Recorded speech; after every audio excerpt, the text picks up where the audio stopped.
Bisikan di kamar rumah sakit itu membuatku merinding. Jangan percaya padanya. Ada yang disembunyikan darimu. Suara parau itu memperingatkanku. Aku tak tahu maksudnya. Setelah ku selidiki, ternyata. Sebelum lanjut jangan lupa absen dulu ya. Kali ini aku pengen tahu kalian nontonnya dari kota mana aja. Tulis di kolom komentar, siapa tahu ada yang satu kota. Atau malah ketemu teman baru dari berbagai daerah di Indonesia bahkan luar negeri. Dan seperti biasa, kalau kalian suka dengan konten di channel ini, jangan lupa tekan tombol like sebagai bentuk dukungan kalian. Tinggalkan komentar juga ya, biar aku tahu pendapat kalian dan bisa bikin konten yang lebih seru lagi ke depannya. Tentunya subscribe juga, karena sangat penting agar channel ini bisa terus berkembang dan menghadirkan konten-konten yang makin bermanfaat serta menghibur buat kalian semua. Bau itu, bau khas rumah sakit yang dingin dan tajam, selalu menyambutku seperti sapaan yang tak pernah kuharapkan, bukan wangi bunga atau kopi pagi, melainkan perpaduan antara cairan pembersih lantai yang kuat, detergen linen yang keras, dan sedikit aroma obat-obatan. Di lantai 5, tempat suamiku dirawat, aroma antiseptik ini terasa paling menusuk. Aku asih. Sudah terbiasa dengan hal ini, 2 minggu terakhir, aroma inilah yang menjadi udara yang kuhirup setiap pagi, sore, dan kadang larut. Malam, ia adalah penanda bahwa hidupku kini berpusat pada satu kamar, satu ranjang, dan satu orang, yaitu Mas Nanda. Rutinitas ini seperti rantai yang tak terlihat, bangun sebelum matahari terbit, menyiapkan bekal dengan tangan cekatan, mengurus pekerjaan rumah tangga secepat kilat, dan kemudian bergegas menembus kemacetan kota, semua demi Nanda. Setiap langkah yang kuambil, setiap keputusan yang kubuat, terasa seperti diatur oleh sakitnya Mas Nanda, bukan rutinitas yang membahagiakan. Tentu saja, tapi ada kepuasan kecil di sana. Kepuasan karena bisa merawat orang yang kucintai, memberinya perhatian yang tak pernah terputus. Aku merasa diriku sangat dibutuhkan, dan bagi seorang istri, perasaan itu sangat berharga. Aku ingat betul saat pertama kali dokter menjelaskan kondisi Mas Nanda, kecelakaan kerja yang cukup serius. Tulang keringnya retak parah, butuh pen, tapi yang paling dikhawatirkan adalah benturan di kepala yang membuatnya sempat tidak sadarkan diri. Aku menangis. Panik, dan merasa dunia seakan runtuh. Namun setelahnya, aku mengumpulkan kekuatan, aku harus kuat untuk Nanda. Aku mengubah diriku menjadi perawat pribadinya, sekretarisnya, dan sumber semangatnya. Aku memastikan janji temu dokter, jadwal fisioterapi, dan bahkan memilihkan menu makanan yang paling ia sukai.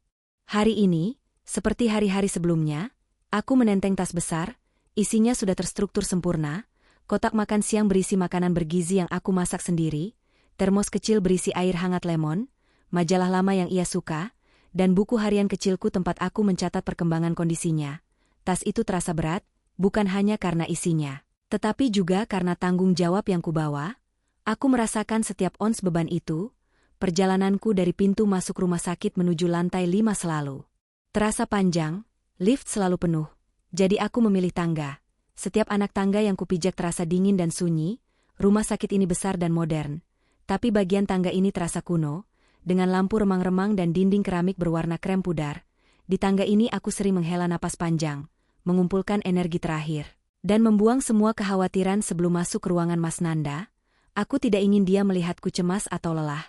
Aku ingin dia melihatku sebagai jangkar yang kokoh.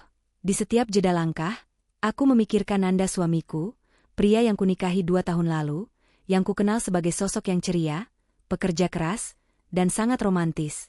Ia sering membuat kejutan kecil, seperti sekuntum mawar di meja dapur atau secari kertas bertuliskan puisi singkat di dompetku. Meski pekerjaannya di bidang konstruksi membuatnya sering pulang larut dan bepergian, dia selalu memastikan aku merasa dicintai. Hubungan kami, menurutku, adalah salah satu yang paling bahagia.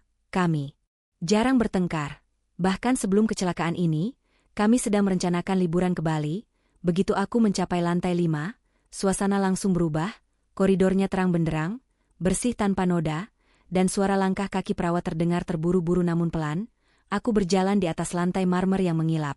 Mencoba agar suara ketukan kecil dari tumit sepatuku tidak terlalu nyaring. Aku tidak suka menjadi pusat perhatian. Apalagi di tempat yang penuh dengan penderitaan dan harapan yang tipis. Aku hanya ingin mencapai ruangan 503 dengan cepat dan melihat senyum suamiku. Aku memperlambat langkah saat melewati ruang tunggu. Ada beberapa keluarga yang tampak cemas, mata mereka sembab, Wajah mereka kusut. Aku bersyukur bahwa kondisi Nanda tidak separah itu. Kami beruntung, atau setidaknya, aku selalu mengingatkan diriku untuk merasa beruntung. Rasa syukur itu adalah pelindungku dari keputusasaan. Aku berhenti sebentar di depan pintu ruangan 503. Aku merapikan rambutku yang sedikit berantakan, menarik napas dalam-dalam, dan memaksakan senyum di wajah. Senyum terbaikku, yang akan menjadi vitamin dan penyemangat bagi Nanda. Aku tidak boleh terlihat cemas. Aku adalah kekuatan Nanda, itu mantraku. Ruangan 503, kamar kelas 1 yang cukup luas, berpendingin udara yang sejuk, dan dilengkapi kamar mandi dalam. Fasilitas ini penting, bukan demi kenyamanan Nanda semata, tetapi juga demi privasi kami. Aku ingin Nanda bisa pulih dengan tenang, tanpa kebisingan atau keramaian kamar bangsal umum. Kami mampu membayar kenyamanan ini, dan aku bersyukur untuk itu. Ruangan ini hanya berisi 2 ranjang. Mas Nanda menempati ranjang yang paling dekat dengan jendela besar. Posisinya strategis, dia bisa melihat sepotong langit biru, beberapa atap gedung, dan pepohonan di kejauhan. Pemandangan itu meskipun terbatas, setidaknya memberikan sedikit kehidupan dan warna pada dinding kamar yang didominasi warna putih gading. Ranjang kedua, yang berada di sisi dinding, ditempati oleh pasien lain, namanya Pak Danu. Aku hanya tahu sedikit tentangnya. Usianya mungkin sudah kepala 6, rambutnya memutih, dan wajahnya dipenuhi kerutan yang dalam, seperti peta kehidupan yang rumit. Dia tidak pernah didampingi, tidak ada istri, anak, atau kerabat yang pernah kulihat menjenguknya.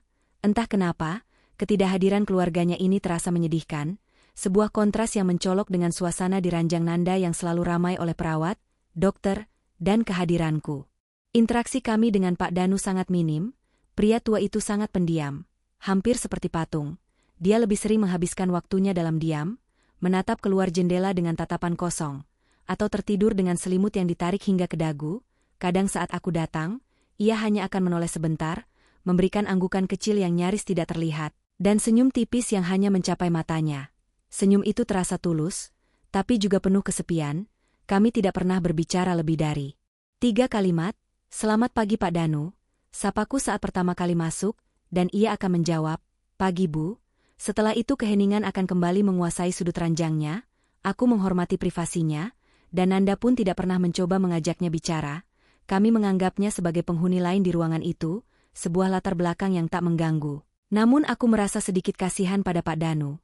Sendirian di rumah sakit adalah hal yang paling menakutkan, apalagi di usia senja. Aku sering melihat perawat membantunya makan, dan ia selalu makan dengan porsi sedikit, tanpa semangat.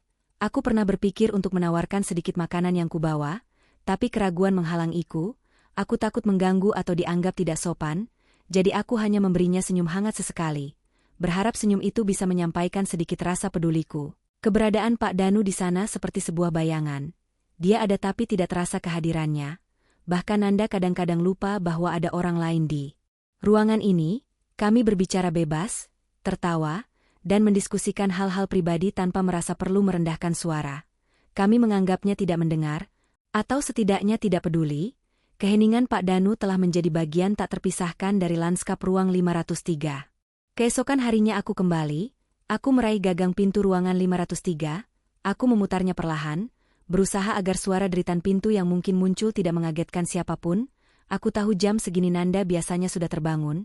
Dia tidak pernah bisa tidur terlalu lama sejak kecelakaan itu. Saat pintu terbuka pemandangan itu menyambutku. Cahaya pagi dari jendela menyinari ranjang Mas Nanda. Dia memang sudah bangun. Tubuhnya setengah bersandar di bantal, rambutnya sedikit acak-acakan. Dia sedang berusaha keras meraih ponselnya yang tergeletak di nakas kecil di samping ranjang. Wajahnya, meski masih tampak pucat karena sakit, terlihat jauh lebih baik dari seminggu yang lalu. Garis-garis kelelahan di sekitar matanya sedikit memudar. Pagi sayang, sapaku, nadaku kubuat seceria mungkin. Aku segera meletakkan tas di sofa dan berjalan cepat menuju ranjangnya. Keharuan kecil selalu menyelimuti hatiku setiap kali melihatnya tersenyum kembali. Itu adalah imbalan atas semua kerepotan yang kualami. Aku membungkuk, mencium keningnya perlahan. Hangatnya kening Nanda terasa tipis, tidak sehangat saat dia sehat, tapi tetap terasa familiar. Kamu sudah bangun dari tadi? Tanyaku. Sambil membenahi selimut yang sedikit berantakan, Nanda menarik tanganku dan menggenggamnya erat. Genggaman itu meyakinkan. Baru saja, aku sedang mencoba menjangkau ponselku, pikiranku langsung ke kamu Asih. kamu pasti capek sekali. Katanya, suaranya sedikit serak. Mungkin karena terlalu lama tidur, ia menatapku dengan mata yang penuh rasa terima kasih. Tidak apa-apa, Mas. Aku sudah izin ke kantor hari ini, aku akan temani kamu sampai sore, jadi jangan khawatir. Jawabku sambil mengusap lembut pipinya. Aku melihat jam tanganku, sekarang sudah pukul 9, waktu yang tepat untuk sarapan kedua Nanda. Aku mulai sibuk mengatur nakas, mengeluarkan kotak bekal, dan menyusunnya dengan rapi. Aroma ayam goreng yang aku bumbui khusus mulai menyebar pelan di udara ruangan yang dingin. Aku bisa melihat Nanda menarik napas dalam-dalam, mencoba menikmati aroma masakan rumahan itu. Aku rindu masakanmu Asih, katanya. Makanan rumah sakit ini terasa seperti kertas. Aku tersenyum. Makanya cepat sembuh, supaya kamu bisa makan masakan ini setiap hari lagi di rumah. Aku mulai menyuapinya dengan telaten. Dia makan dengan lahap. Setiap gigitan yang ia telan, setiap pujian kecil yang ia berikan, terasa seperti balasan yang berlimpah atas semua usahaku. Dia tampak tulus, begitu tulus, sehingga mustahil bagiku untuk meragukannya.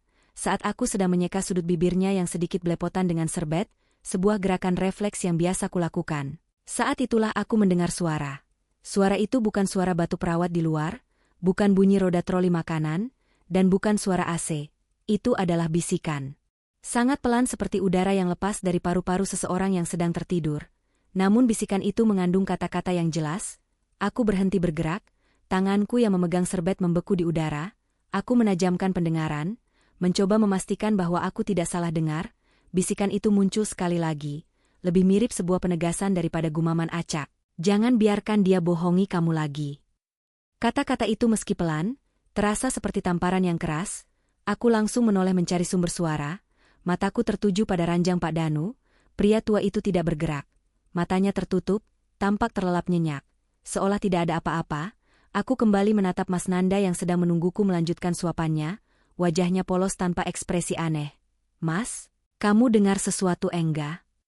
Bisikku, merendahkan suaraku hingga hampir tidak terdengar. Ada getaran aneh di suaraku, campuran antara rasa takut dan kebingungan. Mas Nanda berhenti mengunyah. Ia menoleh sedikit ke arah ranjang Pak Danu, lalu kembali menatapku dengan mata yang tampak benar-benar bingung. Dengar apa sayang? Aku tidak dengar apa-apa, hanya ada suara AC. Aku ragu, apakah aku benar-benar berhalusinasi? Aku menggelengkan kepala perlahan. Tidak ada, mungkin hanya perawat di luar. Dalihku, mungkin kamu terlalu lelah Asih, kata Nanda, sambil menggenggam tanganku. Kamu kurang tidur, kamu harus istirahat sebentar, biar aku yang makan sendiri. Ada nada perhatian yang tulus dalam suaranya, sebuah nada yang selalu berhasil meredakan semua kecurigaanku. Aku kembali melanjutkan menyuapinya, tapi pikiranku tidak lagi fokus pada makanan. Aku terus melirik ke arah Pak Danu. Pria tua itu tetap diam. Tirai jendela di dekatnya bergoyang perlahan ditiup angin pendingin ruangan. Dia tampak sangat damai. Lalu dari mana datangnya bisikan itu? Dia yang dimaksud pastilah Nanda. Dan berbohong lagi. Sebenarnya apa maksudnya? Kalimat itu menyiratkan adanya kebohongan yang sudah terjadi di masa lalu. Aku mencoba mengingat-ingat, apakah Nanda pernah membohongiku? Aku menggeleng pelan, tidak ada kebohongan besar. Mungkin hanya janji makan malam yang batal atau alasan terlambat pulang kerja yang agak mencurigakan, tapi tidak pernah ada hal yang benar-benar serius. Kami sangat terbuka satu sama lain. Kami selalu begitu. Aku mencoba menyingkirkan pikiran-pikiran gelap ini. Ini rumah sakit. Pak Danu adalah orang asing yang pendiam. Bisikan itu pasti hanya imajinasiku yang dilebih-lebihkan karena kelelahan. Aku meyakinkan diriku berulang kali, ini adalah cara otakku yang kurang istirahat memproses tekanan yang kualami. Setelah selesai makan, aku membantu Nanda minum obat, kemudian dia meminta ponselnya kembali, aku memberikannya, dan dia mulai fokus pada game di layar. Keheningan kembali merayap di antara kami, tapi kali ini keheningan itu terasa berbeda. Ada lapisan tipis kecanggungan dan pertanyaan yang tidak terucapkan yang melayang di udara, hanya kurasakan sendiri. Aku mengambil majalah di sofa dan mencoba membacanya, tetapi mataku terus melayang ke arah Nanda. Aku mengamatinya, cara dia mengerutkan dahi saat fokus pada game, cara dia tertawa kecil saat berhasil menyelesaikan level. Ekspresi itu tampak normal. Ekspresi Nanda yang kukenal. Dia tampak bahagia dan tenang berada di sana bersamaku. Aku menghabiskan waktu sekitar 2 jam di sofa. Berpura-pura membaca, di luar, suara-suara rumah sakit tetap samar. Nanda tertidur setelah beberapa saat, ponselnya tergeletak di dadanya. Akhirnya kelelahan mengalahkannya, aku memandangi wajahnya yang tenang saat tidur, dia tampak tidak bersalah. Aku merasa bersalah karena telah meragukannya. Saat aku hendak berdiri untuk menyelimutinya, suara itu kembali. Kali ini ia lebih jernih, lebih dekat, dan terasa lebih bertekanan. Jangan biarkan dia bohongi kamu lagi. Jangan percaya nak. Aku tersentak. Kali ini benar-benar terkejut. Bisikan itu jelas. Seperti datang langsung dari samping tempat tidurku, aku membalikkan badan dengan cepat. Pak Danu, pria tua itu kini menatap lurus ke arahku. Matanya tidak lagi redup atau kosong seperti biasanya. Sorot matanya kini tajam, menusuk, dan dipenuhi semacam keputusasaan yang ingin disampaikan. Kepalanya sedikit terangkat dari bantal, dan bibirnya bergerak nyaris tak terlihat saat dia menyelesaikan bisikannya. Tidak ada keraguan lagi, kata.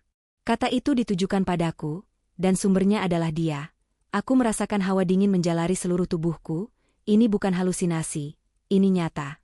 Seorang pria asing yang sama sekali tidak kukenal. Memperingatkanku tentang suamiku sendiri. Aku berdiri perlahan, langkahku terasa berat. Aku mendekati ranjang Pak Danu, kakiku sedikit gemetar. Aku merasa aku akan melanggar batas yang sangat penting.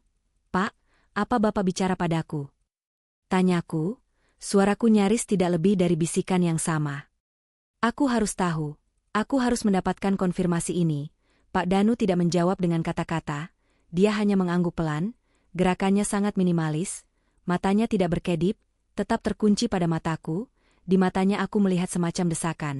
Seolah dia ingin aku segera mengerti sesuatu yang besar, kemudian, perlahan, seolah semua energinya telah habis hanya untuk mengangguk sekali, dia memejamkan mata, wajahnya kembali kaku, kembali menjadi topeng yang pendiam, seperti seolah-olah percakapan itu tidak pernah terjadi, dan kata-kata peringatan itu hanya sekadar angin lalu.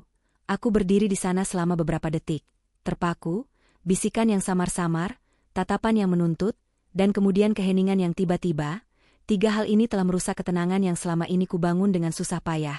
Aku kembali ke sofa, tapi sekarang aku tidak bisa lagi tenang. Pertanyaan besar menggantung di ruangan itu, memenuhi setiap sudut. Mengapa Pak Danu berkata seperti itu? Apa yang disembunyikan Nanda? Keraguan yang kutahan selama ini kini telah berubah menjadi benih kecurigaan yang menusuk. Aku tahu sejak bisikan itu, tidak ada lagi yang akan sama, aku harus mencari tahu. Desakan itu kini menjadi satu-satunya yang memenuhi pikiranku. Menggantikan kekosongan yang sempat ditinggalkan oleh keheranan tadi, aku kembali duduk di sofa, tapi kini, membaca majalah adalah hal yang paling tidak mungkin kulakukan. Mataku mungkin terpaku pada halaman-halaman berkilauan, tapi yang kulihat hanyalah wajah Nanda yang sedang tidur dan wajah Pak Danu yang tertutup damai. Keduanya menjadi misteri yang harus kupecahkan. Aku mulai memutar ulang semua yang kuketahui tentang Pak Danu. Pria tua yang pendiam, tak pernah dikunjungi, dan sering menatap kosong keluar jendela. Dia tampak seperti pria yang telah menyerah pada kehidupan. Lalu mengapa dia repot-repot memperingatkanku? Mengapa dia mempertaruhkan keheningan yang ia jaga begitu rapat hanya untuk menyampaikan dua kalimat yang menghancurkan hatiku? Logikaku berteriak, mengatakan bahwa semua ini tidak masuk akal. Ini adalah rumah sakit bukan panggung drama. Namun mata Pak Danu, sorotannya tadi tidak menunjukkan delusi atau kebingungan. Itu adalah tatapan yang memohon, sebuah upaya terakhir untuk menyampaikan kebenaran. Aku merinding memikirkannya, aku berusaha mencari celah. Mungkinkah Nanda pernah berbuat sesuatu yang menyinggung Pak Danu di masa lalu? Mungkinkah mereka saling kenal sebelum ini? Pertanyaan-pertanyaan itu berhamburan liar di kepalaku, dan aku tidak memiliki satu pun jawabannya. Aku mulai menganalisis Nanda suamiku di tengah tidurnya. Aku mencondongkan tubuh sedikit ke depan, mengamati detail wajahnya. Garis-garis kelelahan itu kembali terlihat samar. Ada ketenangan yang kupikir adalah ketenangan orang yang lelah karena sakit. Tapi, bisakah itu menjadi ketenangan orang yang lega karena rahasianya belum terungkap? Aku membenci diriku sendiri karena memikirkan hal ini. Aku membenci Pak Danu karena menanamkan benih racun ini. Jangan biarkan dia bohongi kamu lagi. Kata lagi adalah yang paling menyakitkan. Kata itu menyiratkan bahwa aku pernah dibohongi, dan aku begitu bodoh atau buta hingga tidak menyadarinya. Aku mencoba mengingat-ingat periode 2 tahun pernikahan kami, momen-momen di mana Nanda tampak aneh, momen-momen di mana dia menjaga ponselnya terlalu ketat. Ada satu hal yang selalu menggangguku. Meski hanya samar-samar, Nanda seringkali harus melakukan perjalanan bisnis mendadak, terutama keluar kota. Kadang dia hanya akan memberitahu sehari sebelumnya, dan dia akan sangat sibuk dan terburu-buru saat menyiapkan tas. Dia selalu bilang, itu tuntutan pekerjaan di konstruksi, proyek di luar kota. Aku selalu menerima alasannya tanpa banyak bertanya, karena aku tahu pekerjaannya memang menuntut pengorbanan waktu. Tapi sekarang dengan bisikan Pak Danu yang menggemuruh di telingaku, setiap perjalanan bisnis itu terasa seperti kebohongan yang terorganisir. Aku juga ingat tentang ponselnya, dia sangat protektif terhadap ponselnya. Bahkan lebih protektif daripada dompetnya, dia selalu menggunakan kata sandi yang kompleks, dan dia tidak pernah membiarkanku menyentuh ponselnya saat dia ada di dekatnya. Meski hanya untuk melihat jam, dia pernah mengatakan, itu untuk urusan kantor sayang, banyak dokumen penting di sana. Aku mempercayainya, tapi sekarang pertahanan kepercayaanku mulai retak. Apakah ada pesan-pesan yang tidak seharusnya kubaca? Apakah ada panggilan telepon yang disembunyikan? Aku menyentuh cincin pernikahanku yang melingkar di jari manis.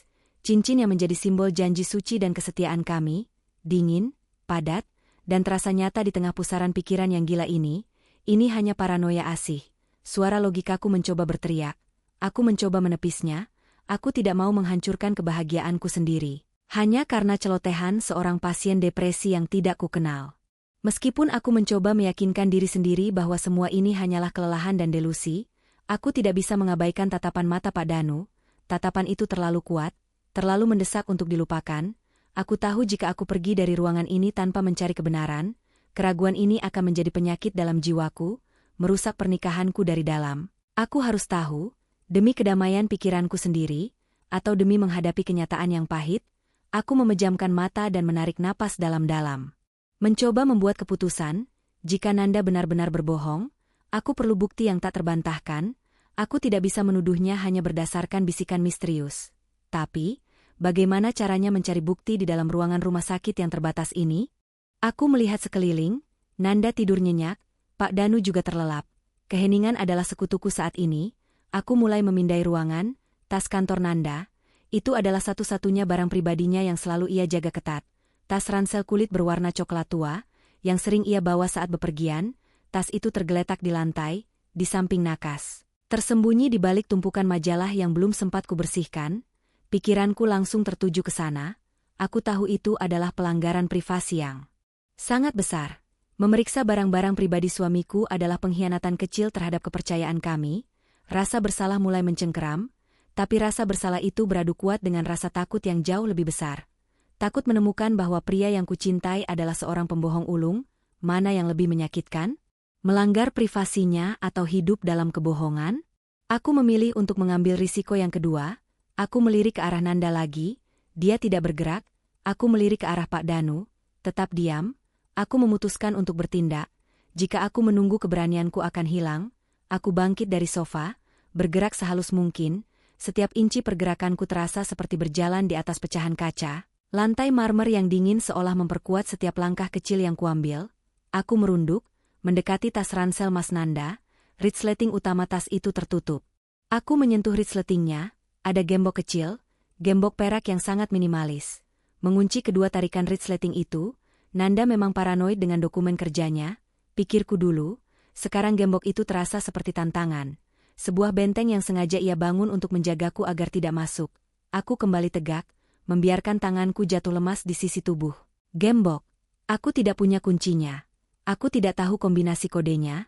Rencanaku gagal sebelum dimulai. Rasa frustrasi dan putus asa menyergapku. Haruskah aku menyerah? Haruskah aku pulang dan mencoba melupakan semua ini? Saat aku berdiri hendak membalikkan badan dan kembali ke sofa, aku mendengar suara, bukan bisikan, tapi kali ini sebuah suara yang sangat pelan, yang jelas diucapkan. Suara itu berasal dari Pak Danu. Aku kembali menoleh, mata Pak Danu terbuka. Kali ini dia tidak menatapku dengan tatapan memohon, tetapi dengan tatapan yang sangat fokus pada satu titik. Dia menggerakkan tangannya yang keriput dengan susah payah, menunjuk ke arah celana panjang Nanda yang tergantung rapi di belakang pintu kamar mandi. Kemudian dia menunjuk ke saku celana itu, dan berbisik dengan suara yang sangat kering dan parau. Saku celananya. Aku membeku, tubuhku tegang. Dia tahu, dia pasti melihatku mencoba membuka tas ransel itu, tapi yang lebih mengejutkan, dia memberiku petunjuk yang sangat spesifik dan rasional. Tidak ada lagi kalimat filosofis tentang kebohongan. Hanya instruksi yang jelas. Dia melanjutkan, suaranya seperti bisikan terakhir yang tersisa. Kunci, lalu dia batuk keras. batuk yang mengguncang tubuhnya, seolah kata-kata itu telah menghabiskan seluruh tenaganya. Setelah batuk itu mereda, dia memejamkan mata, kembali menjadi sosok tua yang diam dan terkunci. Percakapan telah berakhir, dan aku kini memegang peta harta karun yang aku harap tidak berisi bom waktu. Kali ini aku tidak lagi merasa ragu. Petunjuk Pak Danu terasa terlalu nyata, terlalu spesifik untuk diabaikan. Ini bukan lagi tentang delusi atau kelelahan. Ini tentang seorang pria asing yang mencoba menyelamatkanku dari sesuatu yang buruk. Aku melihat ke arah Nanda, dia masih tidur, ponselnya di dadanya, pikiranku berputar kencang. Jika aku berhasil menemukan kunci itu dan membuka tas ranselnya, tidak ada jalan untuk kembali. Pernikahanku mungkin akan berakhir di sana dan saat itu juga. Tapi aku tidak bisa hidup dengan tanda tanya besar ini. Kebenaran meski menyakitkan, lebih baik daripada ketenangan palsu. Aku berjalan menuju pintu kamar mandi, bergerak sangat hati-hati. Aku harus memastikan Nanda tidak terbangun oleh pergerakan atau suara sekecil apapun. Udara di ruangan itu terasa tebal dan mencekik. Aku bisa mendengar detak jantungku sendiri yang berdegup kencang di telingaku. Celana panjang Nanda tergantung di balik pintu kamar mandi, rapi seperti biasa. Aku mengulurkan tangan, meraih saku celana yang ditunjuk oleh Pak Danu, saku di bagian kanan, tanganku sedikit gemetar. Aku merogoh saku itu, jari-jariku bertemu dengan beberapa lembar uang kertas dan sebuah benda kecil, dingin, dan keras. Aku menariknya keluar. Itu adalah seuntai kunci perak, kecil, mengkilap, dan memiliki bentuk yang persis sama dengan ukuran gembok yang mengunci tas ransel Nanda. Kunci itu terasa dingin di ujung jariku. Dinginnya seperti kebenaran yang mulai merayapiku. Kunci ini adalah kuncinya, kunci yang akan membuka rahasia Mas Nanda. Ini bukan kunci rumah, bukan kunci mobil, dan bukan kunci kantor. Ini adalah kunci rahasia. Perasaan bersalahku kini berubah menjadi rasa tegang dan antisipasi yang membakar. Aku segera menyembunyikan kunci perak itu ke dalam saku rokku. Aku tidak bisa membuka tas ransel Nanda saat ini. Aku tidak punya waktu. Nanda mungkin akan bangun kapan saja. Aku harus menunggu momen yang lebih aman, momen di mana aku benar-benar sendirian dan bisa mengunci pintu. Aku harus merencanakan ini dengan lebih matang. Aku kembali ke sofa, pura-pura melanjutkan membaca majalah, tapi tanganku yang berada di saku rok menggenggam erat kunci perak itu. Aku bisa merasakan setiap guratan pada permukaannya, kunci itu yang kini tersembunyi. Terasa seperti bom yang siap meledak, menghitung mundur menuju kehancuran yang tak terhindarkan. Tidak lama setelah aku menyembunyikan kunci itu, pintu kamar mandi terbuka, Mas Nanda keluar, tampak segar setelah buang air. Dia mengucek matanya dan melihatku. "Sudah lama aku tidur sayang?"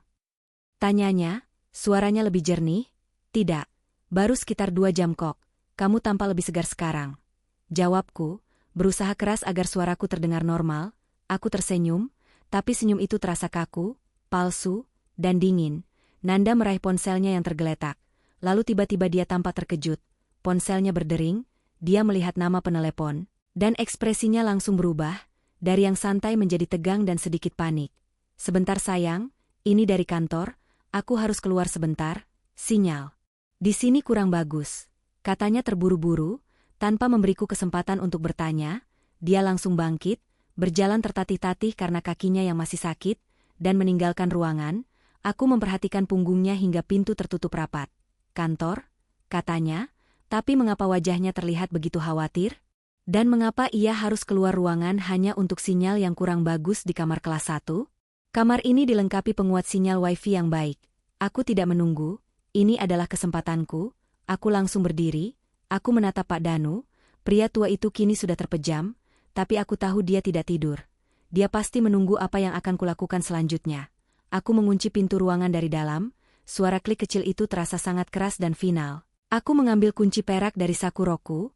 Rasa takut dan penasaran bercampur menjadi satu, memberiku energi untuk bergerak cepat. Aku tahu aku hanya punya waktu beberapa menit. Aku berlutut di samping tas ransel kulit coklat Mas Nanda. Jantungku berdebar sangat kencang hingga terasa sakit di dadaku. Aku memasukkan kunci itu ke dalam gembok perak kecil. Klok, suara kunci yang berhasil membuka gembok itu adalah suara yang paling menakutkan yang pernah kudengar. Itu adalah suara yang membuka gerbang menuju kehancuran. Aku menarik resletingnya perlahan. Di dalam tas, dokumen-dokumen kantor, map, dan buku-buku, dan kemudian aku melihatnya. Sebuah amplop coklat tebal yang diselipkan di bagian paling bawah. Amplop itu terasa berat. Aku mengambilnya, menariknya keluar dari ransel tanganku. Gemetar hebat. Tapi aku harus membuka amplop ini. Ini adalah titik balik. Aku merobek sedikit ujung amplop itu, cukup untuk melihat isinya. Ada beberapa lembar kertas yang tampak resmi. Aku menariknya keluar. Aku membaca judul besar yang tercetak tebal di bagian atas, kartu keluarga dan akta kelahiran. Aku membaca nama kepala keluarga. Nanda Prasetya, nama suamiku. Aku menghela napas lega sebentar, tapi nama istri yang tercantum di bawahnya bukanlah namaku. Bukan Asih, nama itu adalah Ratih Purnamasari, dan di baris berikutnya tercantum nama seorang anak laki-laki. Anak Mas Nanda yang berusia 5 tahun. Semua udara seolah terisap keluar dari paru-paruku. Aku terhuyung mundur.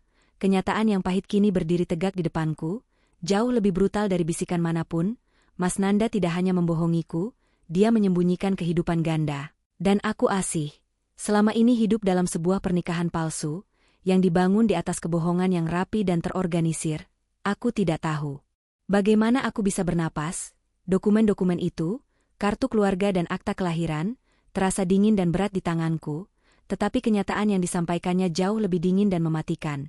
Nama Ratih Purnamasari dan nama seorang anak laki-laki berusia 5 tahun terpampang jelas, menjadi bukti tak terbantahkan bahwa Mas Nanda bukan hanya suamiku, melainkan juga suami orang lain dan ayah dari anak lain. Aku terhuyung mundur, punggungku membentur dinding kamar yang dingin. Aku tidak menangis, tidak ada air mata yang mampu keluar, rasanya semua emosiku membeku, tertahan di dada, membentuk bongkahan es yang berat. Aku hanya menatap dokumen itu berulang kali, mencari celah. Apakah ini kesalahan cetak? Apakah ini dokumen orang lain yang tidak sengaja tertukar? Tapi ransel itu adalah ransel Nanda, terkunci dengan kunci yang ia sembunyikan, dan gembok itu kini tergeletak terbuka. Adalah saksi bisu pengkhianatannya. Pikiranku mulai memproses kata-kata Pak Danu.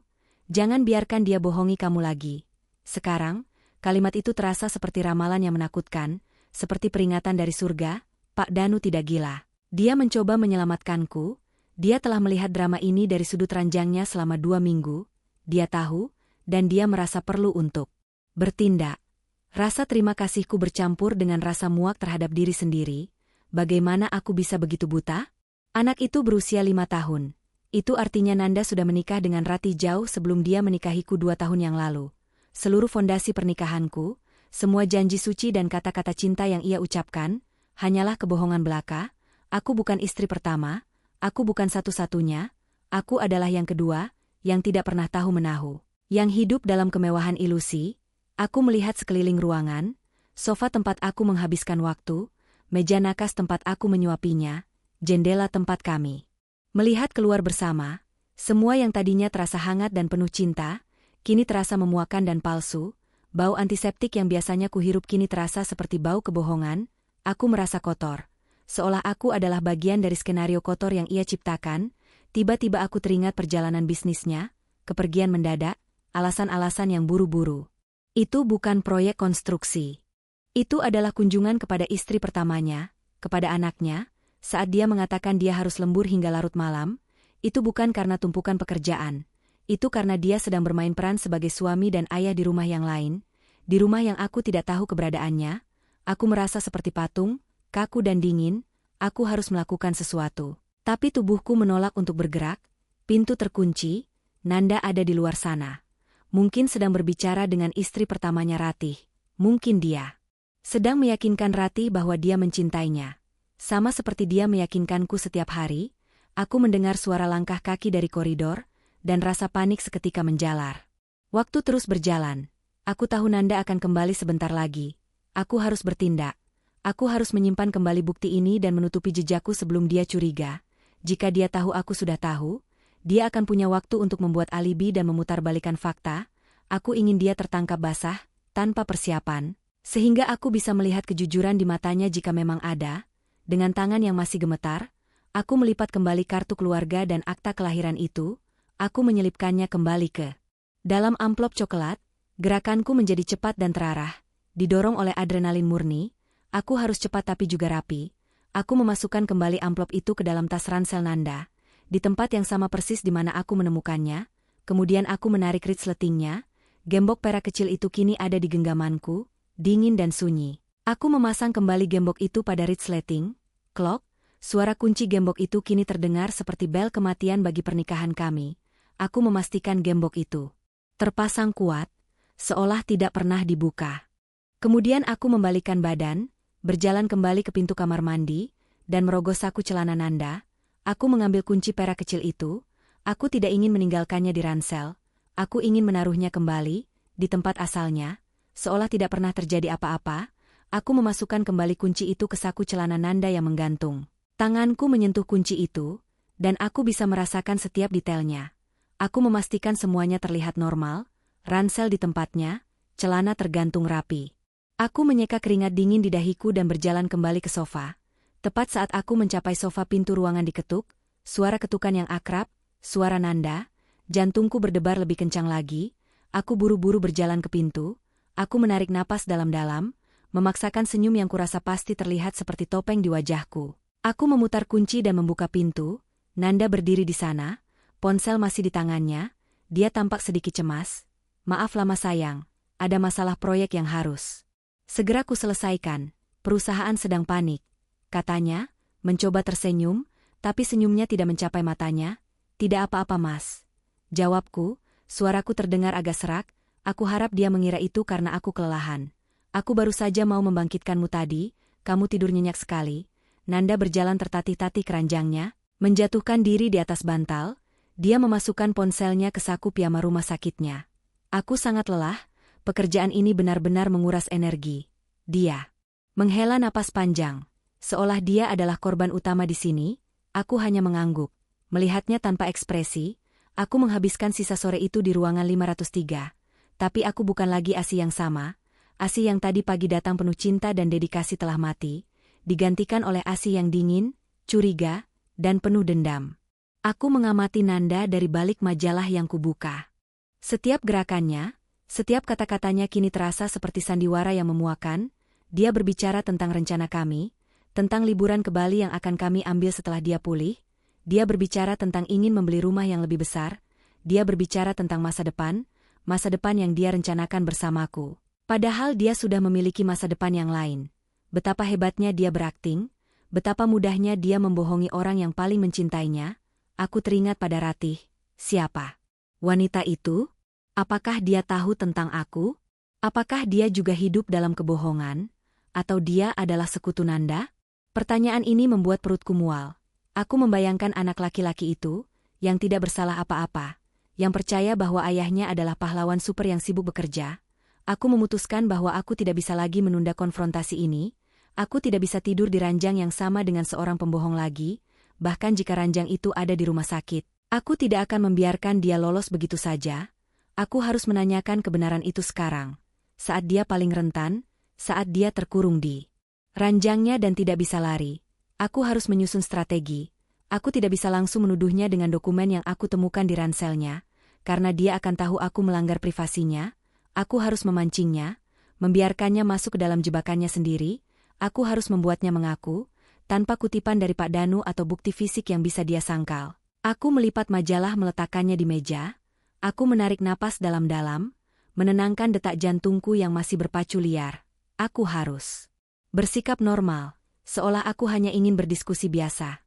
Mas, kataku, suaraku lembut, terlalu lembut. Aku berjalan ke sisi ranjangnya, duduk di kursi yang biasa dipakai perawat. Nanda menoleh, ekspresinya santai. Ya sayang, mau pulang sekarang, sudah sore, jangan sampai kamu kemalaman di jalan. Aku menggeleng, tidak, aku masih ingin di sini sebentar. Aku hanya ingin bicara tentang kita. Nanda tampak sedikit waspada, alisnya terangkat sedikit. Tentang kita, ada apa Asih? Kamu kenapa? Kamu terlihat pucat dari tadi. Aku hanya sedang memikirkan betapa beruntungnya kita, kataku, memaksakan senyum yang paling meyakinkan. Aku memegang tangannya, dan aku merasakan kehangatan yang dulu kuhargai, kini terasa memuakan. Kita sudah 2 tahun menikah, dan aku merasa kita sangat bahagia. Kamu selalu terbuka kepadaku, tidak ada rahasia kan mas? Nanda tersenyum lebar. Tentu saja sayang, tidak ada rahasia apapun di antara kita. Kamu adalah segalanya bagiku, aku percaya penuh padamu, dan aku tahu kamu juga begitu. Kita adalah tim yang kuat. Kata-kata itu, tidak ada rahasia, menghantamku. Dia berbohong lagi, tepat di wajahku. Dia begitu mahir, itu memberiku kekuatan. Aku menggeser sedikit posisiku, menatap lurus ke matanya. Aku senang mendengarnya, Mas. Aku hanya ingin memastikan, karena belakangan ini aku sering mendengar hal-hal aneh. Di rumah sakit, Nanda tampak tertarik. Hal-hal aneh apa, sayang? Aku sering mendengar orang-orang membicarakan tentang tanggung jawab, tentang janji yang harus ditepati, dan itu membuatku berpikir, Mas, aku tahu pekerjaanmu di konstruksi berat, dan kamu sering bepergian, tapi apakah kamu yakin, selama kamu bepergian itu kamu tidak pernah sekalipun meninggalkan tanggung jawabmu yang paling penting? Aku melihat perubahan pada mata Nanda, ada kilatan rasa takut, yang segera ia sembunyikan dengan senyum meyakinkan. Maksudmu tanggung jawab kantor? Tentu saja tidak, Asih. Semua proyek yang kutangani, aku selesaikan dengan baik. Kenapa kamu bertanya seperti itu? Bukan tanggung jawab kantor, Mas. Jawabku, suaraku tetap tenang, tapi menusuk. Tanggung jawab sebagai seorang pria, tanggung jawab terhadap keluarga. Bukankah keluarga itu segalanya, Mas? Bahkan jika itu keluarga yang tidak pernah kamu ceritakan kepadaku. Hening, keheningan yang mematikan. Nanda tidak menjawab, dia hanya menatapku. Senyumnya kini benar-benar hilang digantikan oleh ekspresi kosong yang baru kusaksikan. Aku melihatnya, ketakutan itu nyata, dia tidak bisa lagi bersembunyi. Aku tahu aku telah menembak tepat sasaran, tanpa perlu menyebut nama Ratih atau akta kelahiran. Mas, aku tahu kamu adalah pria yang baik, dan aku yakin kamu punya alasan. Tapi aku ingin kamu jujur. Katakan padaku siapa Ratih Purnamasari? Dan siapa anak laki-laki kecil yang usianya sudah 5 tahun itu? Kata-kata itu diucapkan dengan lantang di ruangan sunyi itu, adalah pukulan telak. Nanda tersentak hebat seolah aku baru saja menamparnya. Matanya melebar dan wajahnya langsung pucat pasi, dia melihat ke arah ranselnya yang terkunci, lalu ke arahku. Bagaimana kamu tahu, Asih? Bisiknya, suaranya tercekat, pertanyaannya bukanlah sangkalan, itu adalah pengakuan yang menyakitkan. Aku menatapnya tanpa air mata. Itu tidak penting, Mas. Yang penting adalah kamu tahu. Kamu tahu bahwa kamu berbohong padaku selama 2 tahun. Kamu membiarkan aku mencintaimu, kamu membiarkan aku merawatmu. Padahal aku hanya istri kedua yang tidak pernah tahu apa-apa. Kamu membangun hidupmu di atas kebohongan, di atas pengkhianatan. Nanda mencoba meraih tanganku, tapi aku menariknya menjauh. Asih, aku bisa jelaskan, kumohon dengarkan aku. Ini rumit. Rumit. Aku mengulang. Suaraku kini mulai meninggi. Tidak ada yang rumit di sini, Mas. Hanya ada benar dan salah. Dan kamu memilih yang salah. Kamu memilih kebohongan. Bisikan itu benar. Aku seharusnya tidak membiarkanmu membohongiku lagi. Air mata akhirnya tumpah. Bukan karena aku lemah, tapi karena rasa sakit pengkhianatan itu terlalu besar. Aku melihat Nanda suamiku, pria yang kurawat, kini menjadi orang asing yang paling kubenci. Aku tahu ini adalah akhir dari cerita kami. Dan aku, Asih, tidak akan pernah kembali ke kehidupan palsu yang baru saja terungkap. Aku berdiri menjauh dari ranjangnya, memberinya jarak fisik yang kini terasa sebanding dengan jarak emosional di antara kami. Asih, demi Tuhan, kumohon jangan pergi, aku akan jelaskan semuanya. Pintanya, suaranya parau, wajahnya yang pucat kini berlumuran keringat dingin, dia tampak seperti seorang penjahat yang tertangkap basah, bukan seorang pasien yang kesakitan. Kelemahan fisiknya kini justru menjadi penguat bagiku. Coba jelaskan, tapi jangan buang waktuku dengan kebohongan lain, Mas. Aku sudah tahu cukup banyak. Katakan padaku siapa Ratih itu? Bagaimana bisa kamu menikahiku kalau kamu sudah menikah dengannya? Nanda menghela napas panjang, mata lekat menatap lantai. Ratih adalah istri pertamaku, kami sudah menikah 8 tahun lalu, kami punya anak namanya Bima, dia 5 tahun. Pengakuan itu diucapkan dengan suara rendah, terasa seperti pukulan palu yang menghancurkan sisa-sisa hatiku. Setiap kata adalah paku yang menancap di peti mati pernikahanku. Lalu aku ini apa, Mas? Tanyaku, suaraku terdengar dingin dan tajam. Kamu adalah istriku yang kedua, Asih, percayalah, aku tidak pernah bermaksud. Aku tidak berniat menyakitimu, aku mencintaimu, Asih, sangat mencintaimu. Katanya, mencoba meraih tanganku lagi, aku mundur selangkah. Mencintaiku sambil membohongiku, Mas? Mencintaiku sambil menjalani kehidupan ganda? Itu bukan cinta, Mas. Itu egoisme. Kataku, menahan diri agar tidak berteriak. Aku tidak ingin perawat atau pasien lain mendengar drama pribadi ini. Nanda mulai merangkai alibinya. Dengarkan aku, Ratih dan aku kami sudah lama tidak cocok. Pernikahan kami hambar.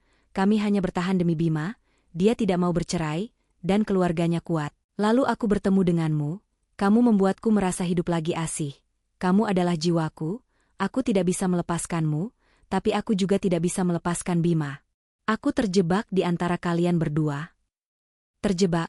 Kamu tidak terjebak, Mas. Kamu memilih. Kamu memilih untuk menipu dua wanita sekaligus. Kamu memilih untuk menjadikanku selingkuhan yang legal, tanpa sepengetahuanku. Kamu tahu betul kamu harus berterus terang tentang statusmu. Tapi kamu memilih untuk membiarkan aku hidup dalam kebohongan ini. Aku melihat air mata mulai menggenang di mata Nanda. Air mata penyesalan atau air mata karena tertangkap? Aku tidak yakin. Dan aku juga tidak peduli. Asih, aku benar-benar minta maaf. Aku tahu aku salah. Aku takut kehilangan kamu. Aku tidak tahu bagaimana harus memberitahumu. Aku akan menceraikan Ratih. Aku janji Asih. Aku akan urus surat-suratnya. Aku hanya ingin kamu kembali padaku. Permintaannya itu bukannya membuatku luluh, malah memicu kemarahan yang lebih dalam.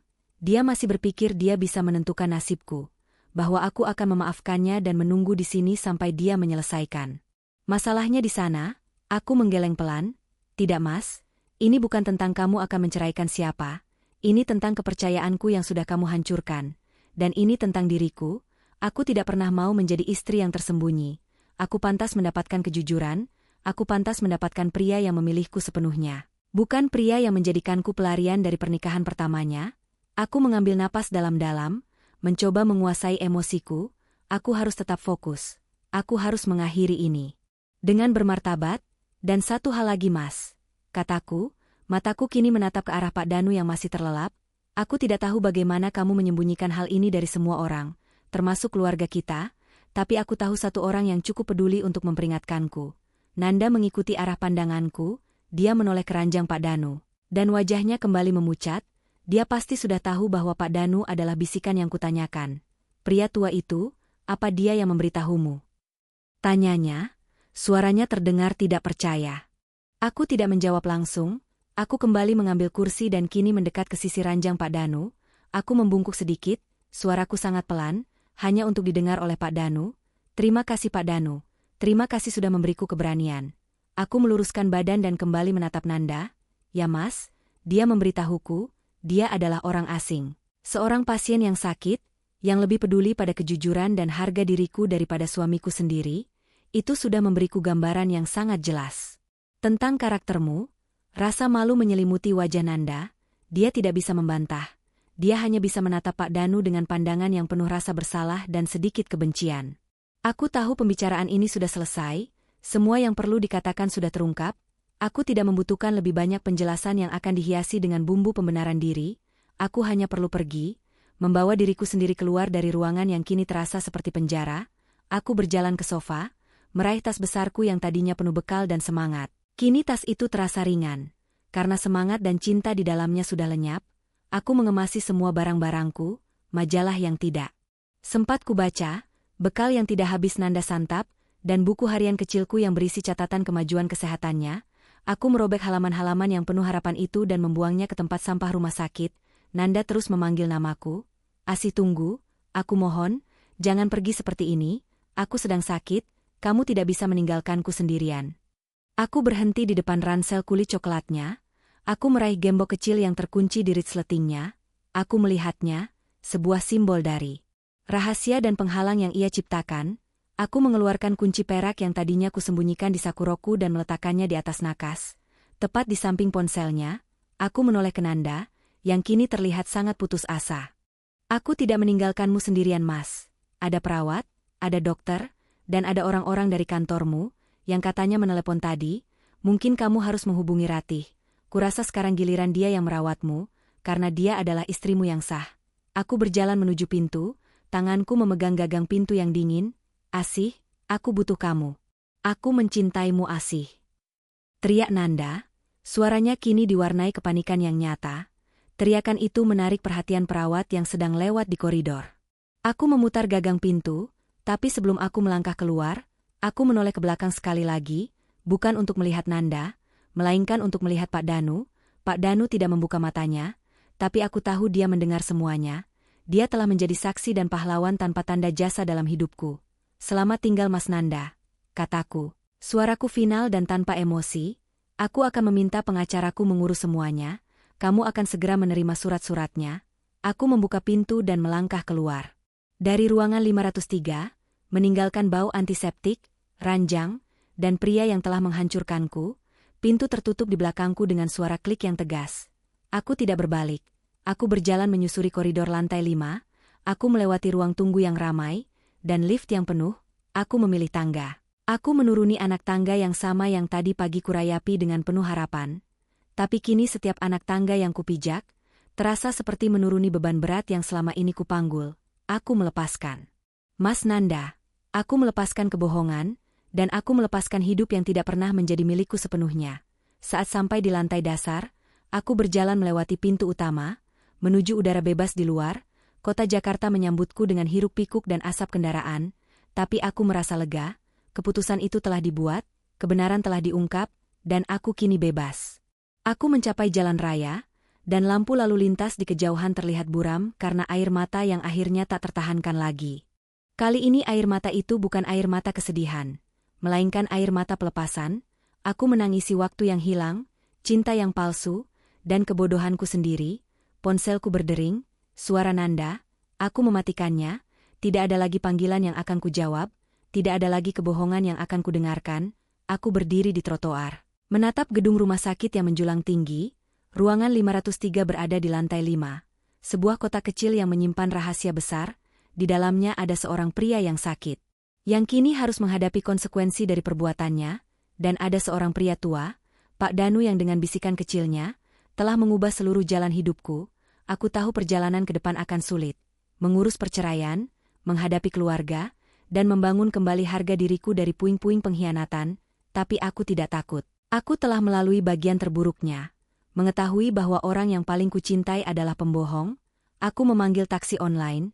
Saat aku duduk di kursi belakang, aku melihat pantulan diriku di jendela. Wajahku terlihat lelah, mataku merah, tapi di sana ada kekuatan baru. Kekuatan yang didapatkan dari kebenaran yang pahit. Aku mengeluarkan buku harian kecilku dari tas, buku yang tadinya akan kurobek. Aku membuka halaman kosong di bagian akhir. Aku menulis satu kalimat sederhana. Bisikan itu menyelamatkanku. Aku menutup buku itu. Aku meminta pengemudi taksi untuk mengantarku pulang, bukan ke rumah, tapi ke kantor pengacara yang akan membantuku mengakhiri pernikahan yang tak pernah seharusnya dimulai ini. Aku bersandar di kursi, membiarkan kemacetan kota membawaku menjauh dari lantai 5, dari ruangan 503, dan dari masa laluku yang penuh kepalsuan, pintu kehidupanku yang baru saja terbuka. Aku siap melangkah. Aku tahu aku tidak akan pernah melupakan Pak Danu, pahlawan bisikan di kamar sepi itu. Tapi saat taksi mulai melaju, kenangan akan Nanda segera mendominasi. Aku tahu teriakan paniknya tadi bukanlah akhir. Dia pasti akan mencoba menghubungiku, merangkai kebohongan baru, atau mencoba membuatku merasa bersalah karena meninggalkannya dalam keadaan sakit. Baru sekitar 5 menit taksi berjalan, ponselku yang sudah kumatikan itu mulai bergetar hebat. Itu bukan hanya panggilan telepon biasa. Itu adalah notifikasi panggilan yang bertubi-tubi, seperti rentetan tembakan panik. Nanda pasti mencoba menghubungiku melalui aplikasi pesan, melalui panggilan darurat, melalui segala cara yang dia punya. Aku tidak peduli. Aku membiarkan ponsel itu bergetar dalam diam di dasar tasku, mengabaikan desakannya. Aku membayangkan Nanda di ruangan 503. Dia pasti sudah mengambil kunci perak dari nakas. Dia mungkin sudah memeriksa ranselnya, memastikan bahwa semua bukti yang kutinggalkan, dokumen-dokumen itu masih ada. Dia pasti tahu bahwa aku tidak hanya menebak. Aku tahu, dan itu pasti menghancurkannya, bukan karena penyesalan, melainkan karena rencananya yang sempurna telah gagal. Yang membuatku marah adalah narasinya. Nanda akan selalu menjadi korban dari pernikahan pertamanya yang gagal, korban dari pekerjaannya yang sibuk, dan sekarang, korban dari seorang istri yang meninggalkannya di ranjang rumah sakit. Aku tahu betul bagaimana pikirannya bekerja. Dia tidak akan pernah mengakui kesalahannya sepenuhnya. Dia akan memutarbalikkan cerita. Aku menarik ponselku dari tas. Aku menyalakannya, hanya untuk melihat rentetan panggilan tak terjawab dari Nanda. Ada juga beberapa pesan teks panjang. Aku tidak membacanya. Aku tahu isinya permohonan maaf yang berlebihan, janji-janji kosong untuk bercerai, dan yang paling pasti, kalimat-kalimat yang membuatku merasa bersalah karena meninggalkannya saat ia sedang sakit. Aku menghela napas panjang dan memblokir nomornya. Aku tahu ini mungkin kekanak-kanakan, tapi aku butuh ruang, aku butuh ketenangan. Aku tidak ingin mendengar suaranya. membaca kata-katanya, atau terpengaruh oleh manipulasi emosinya. Aku harus menjaga dinding pertahanan yang baru saja kubangun. Tiba-tiba ada panggilan masuk dari nomor yang tidak kukenal. Aku ragu sebentar, lalu memutuskan untuk menjawabnya, mungkin dari rumah sakit, memberitahuku bahwa kondisi Nanda memburuk karena stres. Halo, suaraku terdengar dingin dan waspada.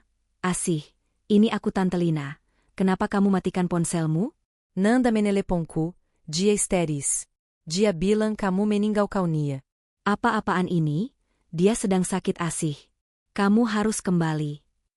Suara adik perempuan Nanda terdengar melengking, penuh tuduhan dan kepanikan. Jadi, Nanda langsung menyerang. Dia sudah memanggil bala bantuan keluarganya, taktik manipulatif yang khas. Aku merapatkan ponsel ke telinga, rasa marahku kini terangkat ke permukaan. Aku harus mengendalikan situasi, dan aku harus memulainya sekarang, sebelum kebohongan Nanda menyebar dan membuatku terlihat buruk di mata semua orang. Tante Lina, tolong tenang dulu, aku tidak mematikan ponselku, aku hanya memblokir nomor Mas Nanda, aku tidak akan kembali ke rumah sakit. Apa? Apa yang kamu bicarakan Asih? Kamu ini istrinya kan? Dia butuh kamu saat ini. Apa kalian bertengkar?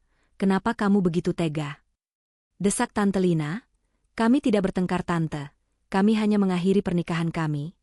Kataku, kata mengakhiri terasa lega di lidahku. Mengakhiri? Apa maksudmu Asih? Kalian baik-baik saja kan? Bukannya kamu kemarin masih menjenguknya? Tante Lina, aku tahu ini sulit dipercaya, tapi tolong dengarkan aku baik-baik. Mas Nanda sudah menikah.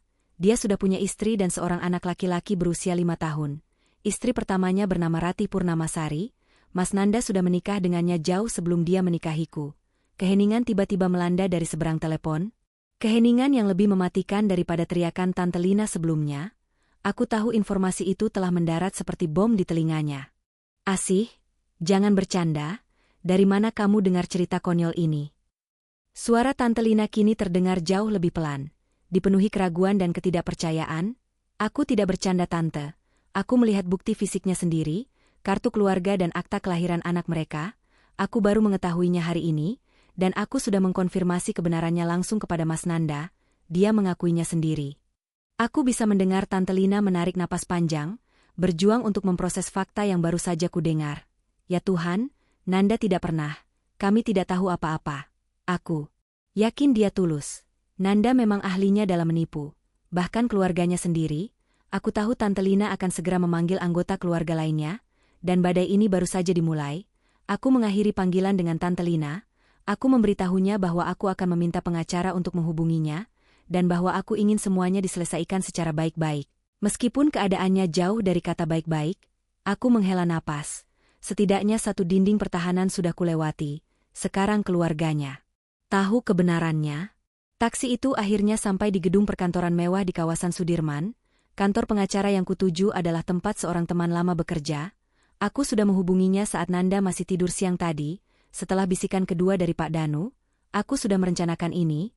Meskipun pada saat itu, aku masih berharap rencanaku tidak perlu terlaksana. Saat aku melangkah keluar dari taksi, aku merasakan berat yang berbeda. Beban emosional yang kubawa kini terasa lebih ringan, digantikan oleh beban logistik yang harus kuhadapi, perceraian, pembagian harta, pemberitahuan kepada orang tuaku. Semua itu adalah tugas yang harus kuselesaikan dengan kepala dingin. Aku menatap pantulan diriku di jendela gedung kaca, wajahku terlihat kelelahan. Tetapi mataku kini tidak lagi mengandung keraguan, ada kepastian di sana, aku tidak lagi menjadi korban. Aku adalah pejuang yang baru saja memenangkan pertempuran pertama.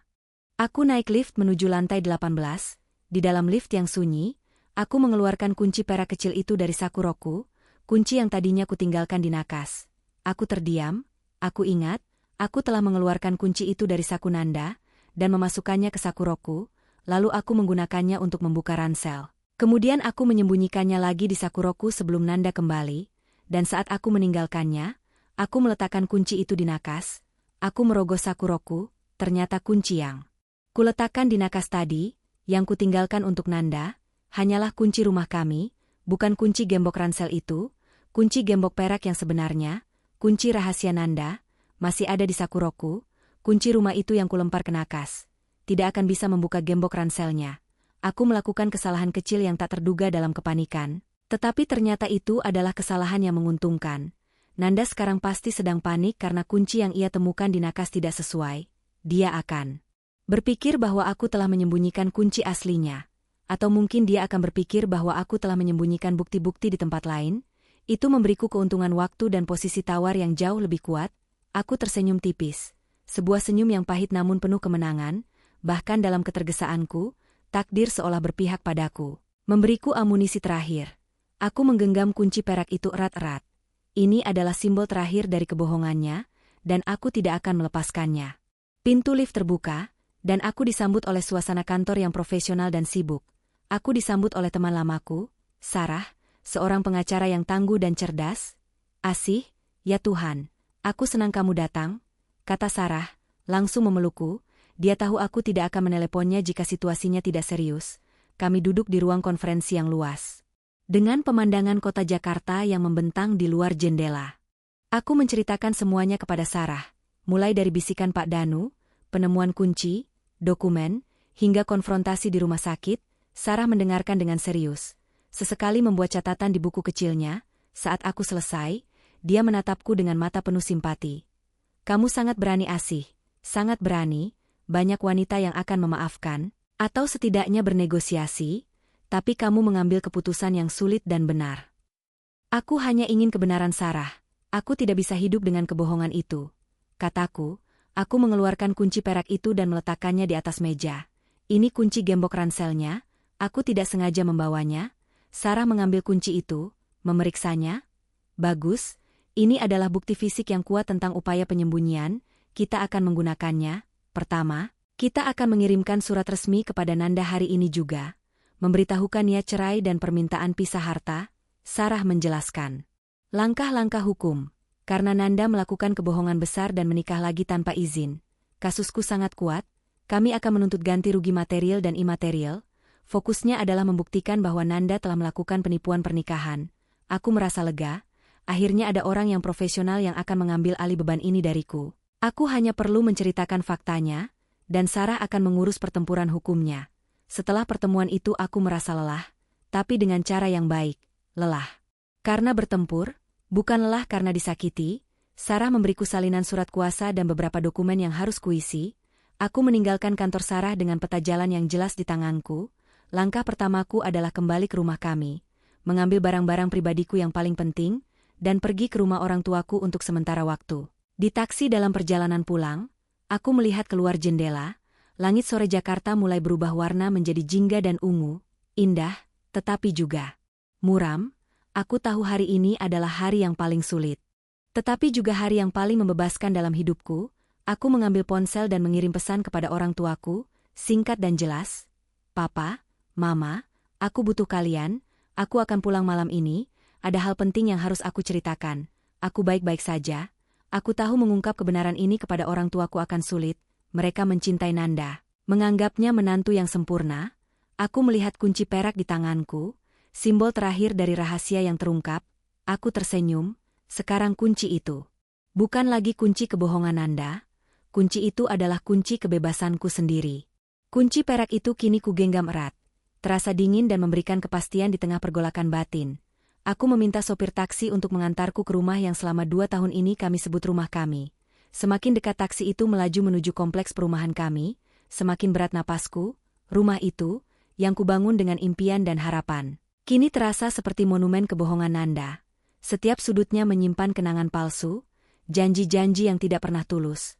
Aku harus masuk ke sana, mengambil apa yang menjadi hakku, dan keluar untuk selamanya. Saat taksi berhenti di depan rumah, aku melihat mobil Nanda tidak terparkir di garasi. Tentu saja dia masih di rumah sakit. Itu memberiku keuntungan. Aku punya waktu untuk bergerak tanpa konfrontasi fisik yang mungkin akan semakin menyulitkan. Aku membayar taksi dan melangkah keluar. Suasana rumah kami yang minimalis modern itu terasa sunyi dan damai. Kontras dengan badai di dalam hatiku. Aku mengeluarkan kunci rumah dari tasku. Kunci yang tadi kutinggalkan di nakas rumah sakit. Kunci yang dikira Nanda adalah kunci rahasianya. Ironis sekali, aku membuka pintu, dan keheningan di dalamnya langsung menyergapku. Aku menarik napas dalam-dalam. Aku tidak boleh berlama-lama. Misiku sederhana, mengambil barang-barang pribadiku yang paling penting, dokumen penting milik dan pergi. Aku akan membiarkan sisanya diurus oleh Sarah pengacaraku. Aku berjalan melewati ruang tamu. Mataku memindai setiap bingkai foto. Foto pernikahan kami, foto liburan kami di pantai. Senyum di wajah Nanda di foto-foto itu kini terlihat licik dan penuh tipuan. Aku masuk ke kamar tidur utama, ranjang kami, tempat yang seharusnya menjadi saksi cinta kami, kini terasa kotor. Aku berjalan cepat ke lemari pakaianku. Aku mengeluarkan koper besar dari bagian atas lemari dan mulai mengemas barang-barangku. Aku mengambil pakaian, sepatu, perhiasan peninggalan ibuku, dan barang-barang pribadi lain dengan gerakan cepat dan efisien. Aku tidak membuang waktu untuk bernostalgia atau menangis. Emosi itu akan kubiarkan keluar nanti, di tempat yang aman. Sekarang aku butuh fokus dan kecepatan. Saat aku mengemas kotak perhiasanku, mataku menangkap sesuatu yang tersembunyi di laci kecil nakas Nanda. Biasanya laci itu terkunci. Tapi karena Nanda terburu-buru pergi ke rumah sakit, dia pasti lupa menguncinya atau menyimpan kuncinya di saku celana yang kini ia gunakan di rumah sakit. Rasa penasaran yang tak terhindarkan mendorongku. Aku membuka laci itu perlahan, di dalamnya ada dompet kulit tua, dan sebuah ponsel lain yang sudah usang. Aku mengambil ponsel itu, ponsel model lama, hanya bisa digunakan untuk telepon dan pesan singkat. Aku menyalakannya, ponsel itu langsung menyala tanpa kode sandi. Di layar, hanya ada 2 kontak yang tersimpan, Kantor dan Ratih. Aku membuka kotak pesan, di sana ada ratusan pesan, terorganisir rapi selama 2 tahun terakhir, pesan-pesan dari Ratih yang berbicara tentang kebutuhan anak, tagihan sekolah, dan jadwal kunjungan Nanda ke rumah mereka. Pesan-pesan itu mengkonfirmasi bahwa Nanda memang menjalani kehidupan ganda ini dengan terstruktur. Itu bukan sekadar perselingkuhan. Itu adalah keluarga kedua yang ia biayai dan ia datangi secara teratur. Aku mengambil foto layar ponsel itu menggunakan ponselku, untuk mengamankan bukti digital ini, kemudian aku mematikan ponsel rahasia itu, mengambil dompet kulit tua, dan memasukkan keduanya ke dalam koperku. Aku tidak akan meninggalkan barang bukti ini untuk dia. Aku selesai mengemas, koperku penuh, tapi hatiku terasa kosong. Aku menatap kamar tidur itu untuk yang terakhir kalinya. Aku tidak merasakan apa-apa selain rasa lega karena akan segera meninggalkannya. Aku berjalan keluar, menyeret koperku melalui lorong, menuju dapur. Aku membuka kulkas, mengambil beberapa bekal makan siang yang sempat kusiapkan untuk Nanda sebelum tragedi di rumah sakit, dan membuangnya ke tempat sampah. Aku tidak ingin ada sisa dari kehadiranku yang penuh perhatian. Tertinggal di sini, di meja makan, aku melihat selembar kertas memo kecil. Aku mengambil pena dan mulai menulis. Aku tahu Nanda akan pulang cepat atau lambat, dan dia akan menemukan rumah ini kosong. Aku tidak ingin dia mendapat kepuasan dengan melihatku hancur atau menangis. Aku menulis, Mas Nanda, aku sudah mengambil barang-barangku. Semua yang kulihat dan kupelajari hari ini sudah kuserahkan kepada pengacaraku Sarah. Surat-surat akan segera menyusul. Aku tidak akan membalas pesan atau panggilanmu. Jangan coba-coba menghubungiku atau keluargaku. Aku harap kamu bisa bertanggung jawab atas istrimu Ratih dan anakmu Bima, dan aku harap kamu bisa menemukan sedikit kedamaian dengan jujur. Aku meletakkan memo itu di tengah meja makan, ditindih oleh kunci rumah kami yang tadi kuambil dari nakas. Aku melihat kunci rumah itu. Kunci yang tadinya adalah simbol berbagi kehidupan, kini menjadi penanda perpisahan. Aku menyeret koperku menuju pintu depan. Aku berhenti sebentar, memutar punggungku, dan melihat rumah itu sekali lagi. Tidak ada penyesalan, hanya ada rasa pahit yang harus kuterima sebagai pelajaran. Aku mengunci pintu dari luar. Putaran kunci itu terdengar seperti gerbang yang menutup selamanya. Aku berjalan menjauh, tidak menoleh ke belakang. Bahkan ketika aku mendengar klakson taksi online yang sudah kupesan menunggu di ujung jalan, dalam perjalanan menuju rumah orang tuaku, aku mencoba mengumpulkan kekuatan untuk menghadapi mereka, orang tuaku, terutama Mama. Sangat menyayangi Nanda. Mereka akan terkejut, marah, dan mungkin sedikit menyalahkanku karena mengambil keputusan ini saat Nanda sedang sakit. Aku memegang ponsel rahasia Nanda dan kunci gembok perak itu. Keduanya adalah bukti yang akan membuat ceritaku terdengar kredibel di mata mereka. Aku tidak ingin mereka meragukan kejujuranku. Setibanya di rumah orang tuaku, sudah larut malam, lampu ruang tamu masih menyala. Saat aku melangkah masuk, Mama langsung berlari menghampiriku. Wajahnya cemas dan dipenuhi pertanyaan. Papa berdiri di belakangnya, tampak serius dan menenangkan. Asih, kamu kenapa nak? Kamu pucat sekali. Tadi Tante Lina menelepon. Dia bilang kamu bertengkar dengan Nanda. Dia bilang, Mama tidak melanjutkan, matanya melihat koper besar yang kusandarkan di dekat pintu. Aku memeluk Mama, Pelukan yang kuperlukan sejak konfrontasi tadi sore, kali ini aku membiarkan air mata keluar, bukan air mata kesedihan karena Nanda, melainkan air mata karena kelelahan emosional dan rasa lega karena akhirnya berada di rumah. Mama, Papa, aku sudah mengakhiri pernikahanku. Kataku, suaraku sedikit tercekat. Papa mendekat, menaruh tangannya di bahuku. Duduk dulu nak, minum airnya dulu, ceritakan perlahan-lahan nak, kami ada di sini. Aku duduk lalu menceritakan semuanya, mulai dari bisikan Pak Danu, penemuan dokumen, konfrontasi, hingga panggilan telepon dari Tante Lina. Aku menunjukkan kunci perak, bukti gembok, dan ponsel rahasia Nanda yang penuh dengan pesan dari Ratih. Baik Mama maupun Papa mendengarkan dengan seksama. Wajah Mama berubah dari cemas menjadi marah. Papa yang lebih tenang, hanya mengepalkan tangannya di meja. Setelah aku selesai, Mama langsung memelukku erat-erat. Ya Tuhan, Asih, berani sekali pria itu. Bagaimana dia bisa melakukan ini padamu? Mama tidak menyangka Nanda seperti itu. Kamu sudah melakukan hal yang benar nak, kata Papa, suaranya dipenuhi ketegasan. Kami akan mendukungmu sepenuhnya, jangan pernah merasa bersalah meninggalkannya. Apalagi saat dia sedang sakit, orang yang sakit itu adalah kamu, sakit karena kebohongan, kamu pantas mendapatkan yang jauh lebih baik. Dukungan mereka, yang begitu nyata dan tak tergoyahkan, adalah penutup sempurna untuk hari yang melelahkan ini. Aku tidur di kamarku sendiri malam itu, kamar yang penuh dengan kenangan masa kecil. Tidurku tidak nyenyak, tetapi setidaknya aku tidur tanpa pembohong di sampingku. Keesokan paginya aku menelepon Sarah. Aku memberitahunya tentang ponsel rahasia Nanda dan dukungan penuh dari orang tuaku. Sarah terdengar senang. Bagus Asih, bukti digital itu akan mempercepat proses dan memperkuat tuntutan kita akan mulai menyerang. Sarah mengirimkan surat cerai dan tuntutan ganti rugi kepada pihak Nanda hari itu juga. Tuntutan itu didasarkan pada penipuan pernikahan dan kerusakan emosional. Aku tidak menginginkan uang Nanda, tapi aku tahu, tuntutan finansial akan menjadi pukulan telak yang akan membuatnya sadar bahwa perbuatannya memiliki konsekuensi serius. Aku memutuskan untuk tidak kembali ke kantor untuk sementara waktu.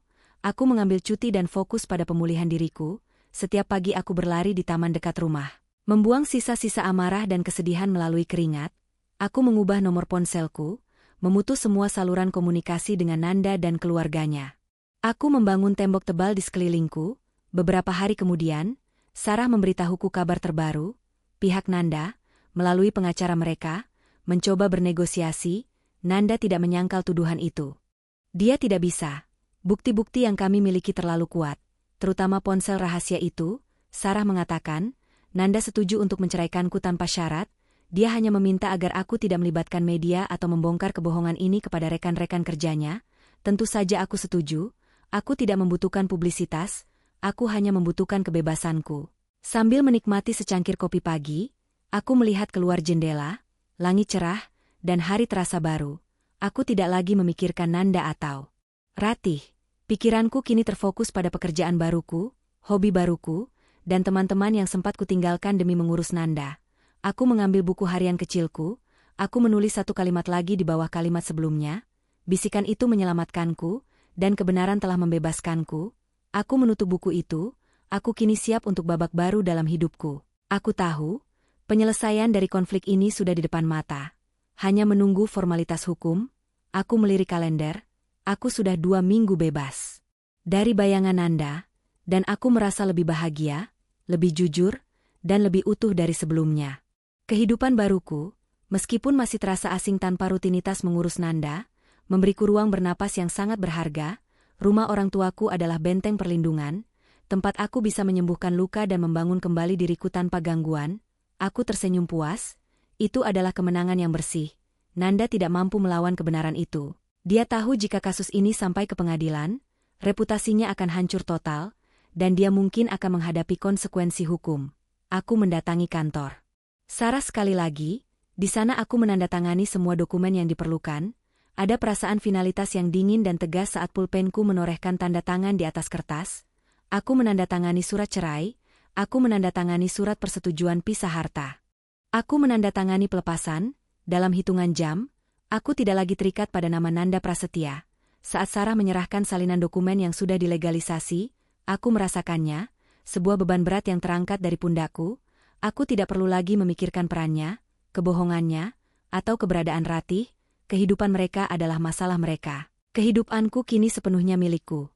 Selamat Asih, kata Sarah, menjabat tanganku. Ini adalah awal yang baru, kamu sudah resmi bebas. Aku berterima kasih pada Sarah, tidak hanya sebagai pengacara, tapi juga sebagai teman yang telah membantuku menavigasi badai yang rumit ini. Sebelum aku pergi, aku bertanya padanya tentang kunci gembok perak itu. Bisa aku simpan kunci ini, Sarah? Sebagai pengingat? Sarah mengangguk. Tentu saja Asih. Tapi pastikan kamu hanya menyimpannya sebagai kenangan bukan sebagai beban. Aku keluar dari gedung itu dengan kepala tegak. Meskipun prosesnya cepat dan senyap, gema dari kebohongan Nanda pasti masih terdengar di telinga keluarganya. Aku tahu Tante Lina pasti sudah memberitahu semua orang. Tapi itu bukan urusanku lagi. Aku memilih keheningan, dan keheningan itu kini menjadi benteng kedamaianku. Meskipun secara hukum aku sudah bebas, ada satu hal yang masih mengganjal. Satu simpul emosional yang harus kulepaskan sebelum aku bisa benar-benar melanjutkan hidup. Dan simpul itu terikat pada ruangan 503. Aku harus kembali ke rumah sakit, bukan untuk Nanda, tetapi untuk Pak Danu. Aku berutang padanya, dia adalah katalis, pahlawan bisikan, dan orang asing yang paling jujur yang pernah kutemui dalam hidupku. Aku harus mengucapkan terima kasih secara langsung. Menutup bab ini dengan pengakuan utang budi. Pagi berikutnya aku menyiapkan diri. Aku mengenakan pakaian santai, jauh dari gaya formal istri yang menjenguk suami. Aku pergi sendirian. Kali ini saat aku melangkah ke lantai 5, bau antiseptik tidak lagi terasa mencekik, ia terasa netral, hanya bau rumah sakit. Tidak lagi terkait dengan pengkhianatan. Aku berdiri di depan pintu ruangan 503. Aku menarik napas dalam-dalam, mengumpulkan keberanian, dan mengetuk pelan. Pintu terbuka. Di sana, di ranjang dekat jendela bukan lagi Nanda. Ranjang itu kosong, bersih, dan rapi. Di ranjang sisi dinding, Pak Danu juga tidak ada. Hanya ada seorang pasien baru yang sedang tertidur pulas di ranjang sisi dinding. Ruangan itu terasa berbeda. Tidak ada lagi barang-barang Nanda. Tidak ada lagi tensi yang mencekik. Aku terkejut. Nanda dan Pak Danu keduanya sudah tidak ada. Aku melangkah keluar ruangan dan mencari meja perawat. Seorang perawat muda yang kukenal dari perawatanku pada Nanda sedang sibuk mencatat. Suster, maaf mengganggu, saya Asih, mantan pasien di ruangan 503 atas nama Nanda. Saya ingin tahu, kemana Mas Nanda dipindahkan? Tanyaku. Perawat itu melihatku. Matanya sedikit memancarkan rasa ingin tahu, karena dia pasti mendengar kabar burung tentang drama di ruangan itu. Oh, Pak Nanda, beliau sudah pulang Bu Asih. Sekitar seminggu yang lalu, kondisinya sudah stabil, dan dia ingin menjalani pemulihan di rumah. Pulang? Aku mengangguk. Tentu saja. Dia pasti ingin segera keluar dari ruangan yang menjadi saksi terbongkarnya kebohongannya. Lalu, bagaimana dengan pasien di ranjang sebelah, atas nama Pak Danu? Tanyaku. Nadaku lebih mendesak. Perawat itu menghela napas. Ekspresinya berubah menjadi sedikit sedih. Pak Danu, beliau sudah pergi Bu Asih. Beberapa hari setelah Pak Nanda pulang, sayang sekali. Jantungku mencelos. Pergi? Maksud suster dipindahkan? Atau? Perawat itu menggeleng pelan. Pak Danu meninggal Bu, beliau memang sudah sakit-sakitan. Setelah operasi besar kondisinya terus menurun, dan depresi beliau semakin parah. Kami sudah berusaha, tapi Tuhan berkehendak lain. Aku terdiam, lidahku keluh, pahlawan bisikanku, penyelamatku, telah tiada. Aku tidak sempat mengucapkan terima kasih. Perawat itu melanjutkan, seolah ingin berbagi cerita. Saya ingat betul hari Pak Nanda pulang. Ada keributan kecil, Pak Nanda tampak sangat marah. Dan dia menunjuk-nunjuk ke arah Pak Danu yang saat itu sedang tidur. Tapi anehnya setelah Pak Nanda pergi, kondisi Pak Danu seperti membaik sebentar. Dia sempat meminta perawat untuk membuka tirai. Dia menatap keluar jendela dengan senyum yang sangat damai. Itu adalah senyum terakhirnya. Air mata tiba-tiba menggenang di mataku, bukan air mata kesedihan yang mendalam karena kepergian orang terdekat, tetapi air mata haru dan terima kasih yang tak sempat terucap. Pak Danu tidak hanya memberiku kebenaran, dia berjuang untuk menyampaikannya, dan dia pergi setelah tugasnya selesai. Dia pergi dengan damai, setelah memastikan keadilan kecil telah ditegakkan. Senyum damai itu, yang dilihat perawat, adalah senyum lega karena dia tahu bisikannya berhasil. Dia melihatku kembali. Dia melihat Nanda pergi dengan rasa malu, dan dia tahu aku selamat. Aku berterima kasih pada perawat itu, dan berjalan kembali ke tangga. Aku tidak bisa pergi tanpa memberikan penghormatan terakhir. Aku mengambil bunga dari toko bunga di lantai dasar, sebuket bunga lili putih yang melambangkan kemurnian dan pelepasan. Aku kembali ke lantai 5. Aku meminta izin perawat untuk meletakkan bunga di dekat ranjang yang pernah ditempati Pak Danu. Di ruangan 503, perawat itu mengizinkanku dengan mata yang penuh pengertian. Aku masuk ke ruangan itu sekali lagi. Aku berjalan ke ranjang sisi dinding. Ranjang itu kini bersih, tanpa jejak keberadaan Pak Danu. Aku meletakkan bunga lili putih di atas nakas yang kosong itu. Aku membungkuk di sana. Terima kasih Pak Danu, kamu telah menyelamatkan hidupku. Kamu adalah saksi dari kebenaran yang aku cari. Aku tidak akan pernah melupakan bisikanmu. Setelah meninggalkan bunga, aku tidak pernah lagi menginjakan kaki di rumah sakit itu. Ruangan 503 kini menjadi bagian dari masa lalu. Sebuah babak yang telah kututup dengan baik.